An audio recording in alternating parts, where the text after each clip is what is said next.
So projection, okay. So the projection, the question in my book is the notion of projection related to the psychological notion of projection? And is Jung's notion of projection, as opposed to the Freudian notion of projection, more applicable to that sense of automorphism, the projection of the object onto itself? And I say, yes, indeed. And so you can find out why if you want to read my book. The question of the archetypal force, the libido. In much of Jung's writing, there is a dependence upon the anthropologist Levi Bruhl and his notion of participation mystique.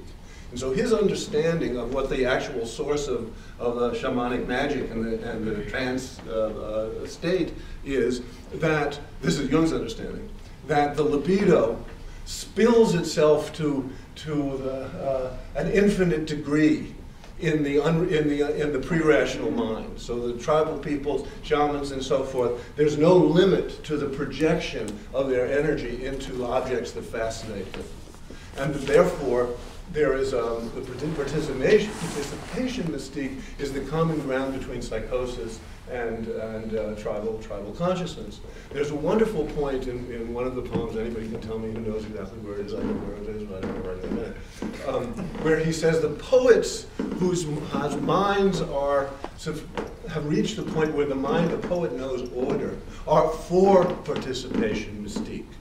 Why? Because the attention to the object finitizes that projection. That the projection of the energy charges the object just to the degree that the object itself has defined form.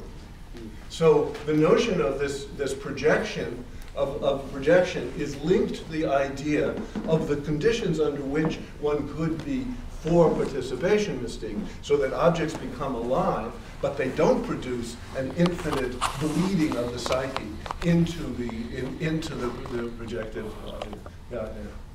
So that's the poem where he is talking about a picnic with Ginsberg and John Wieners, yeah. And it begins with a reference to the Ingechume, which is from Jane Harrison. And he's talking there about the motherly role of males. And I always take participation technique to somehow relate to mystique. It's a term from Levi mystique. Bruhl. It's in the same poem. It's on the same page. But he got it from Jung, from Levi Bruhl, and you can, if you do the intertextuality, because this is another thing, is I think not nearly enough attention has been given in Olson's text to not just the question of intertextuality in general, which of course is a damn big topic and everybody has opinions about intertextuality. It's not about intertextuality as such. Get in there and look at exactly what the relationship is between the different texts that are moving there. And you find that there are different things that are happening in every case. That he invented hundreds of different modes of intertextual relationships. So, and I just would think that should be a litmus test for any kind of reading of the poems. Does the guy who's reading the poem actually get in there and see what's happening? If you do, you're not so quick to know how it relates to all these other ideas that one's concerned with. But anyway, I want to quickly touch on all of the different pieces. So the point of that is that Jung has a notion of what he calls concretism. And concretism is a bad thing in Jung. It's bad to be concrete. If you're concrete, that is, you haven't actually got the symbolic function going. And this danger of the spilling of libido into one's experience is going to knock you out and make you crazy. Olson says he's for concretism.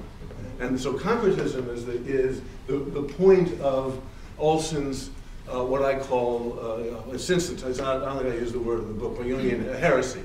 It's Jungian, but it's heretical to Jungian, and it's heretical precisely on this question of concretism. Concretism is the way, and he's seeing it's immediately related to objectism. It's immediately related to to automorphism and to the particular sense of projection that's not just about energy projection. There are about 6 other things that lodge in my head as I was saying all of this. projection, archetype, blah, blah. Well, okay, it works. What I do is I run these through in each of those different categories, so that the text eventually does become symbolic. It's not like there's not symbolism, but there's a very, very clear, consistent set of strictures on how things become symbolic. And I'm going to read the passage where I say this a little amazingly.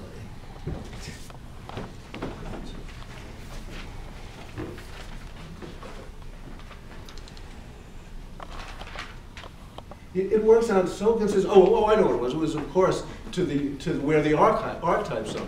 The archetypes are why archetype? The thing about archetypes is they're both something that is completely specified in each individual person to the degree that they manifest, and they're completely general. They're completely universal.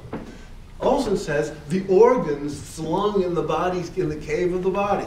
The cavity there is the dark interior, which lights up under visionary experience. That the organs slung in the body are the archetypes: heart, liver, so on and so forth. So again, concretism. This is so wild for Jung, the idea that the organs themselves would be although there are places in Jung where that actually kind of seems to be how he's going. Although of course it can't come out of this. So Olson places certain methodological strictures on his own use of symbols, which we can now spell out as follows. The symbol must derive from the concrete. It must make use of sensuous particulars. It must, as a verbal event, be treated as a concrete sensuous particular. The objects from which it is derived must be treated as embedded in a nexus of actual spatio-temporal events. The observation or experience of the object must also be treated as an actual event. The active recording or telling of the observation or experience of the object must be treated as an actual event. The expression of the particulars must be in solid, concrete language, using and emphasizing the most physical and percussive elements of speech and writing, and yet, once these strictures are observed, the resultant literary project is still a symbol.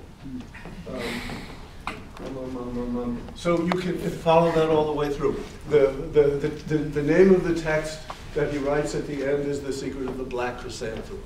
This is a transposition of the text that Jung and Wilhelm brought out called The Secret of the Golden Flower.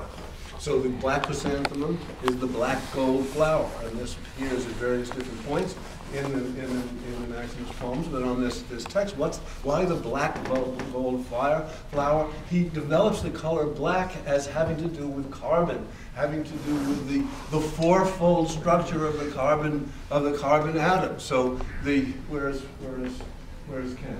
Here.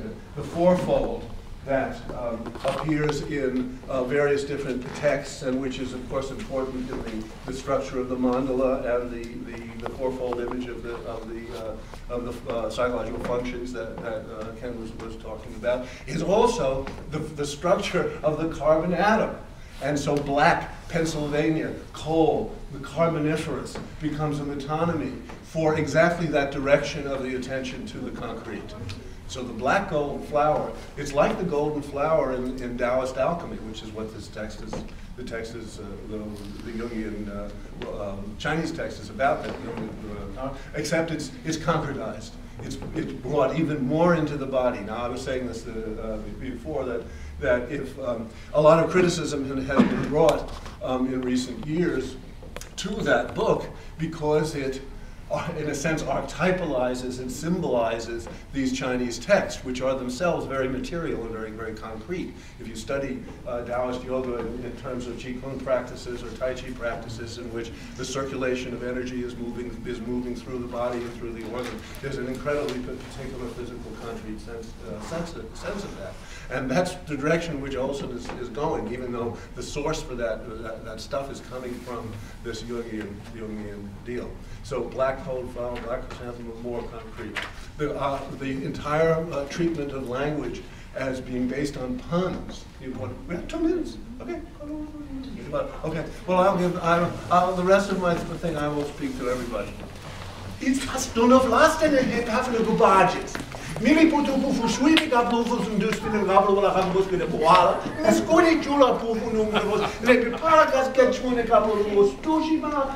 Tusi kwa rosa. Para no meio do livro me escolhe para o respeito. La solmona respeito. Pus, e feliz que por vaso, né? Pule quase que não. Escute, você não câmera. Ai, já tinha amor, não pode querer mais. Depois buflo dura, mas are bucato sul monete. Da buona invece blocco, puto. Ci si riga con te. Mamma tu che mi una fonteggi. I nostri amici ama sim da storia con dice. Ma guarda pure male pure così mi non mi dici mi no. Non conosco ni con scala. Ah, tu sai.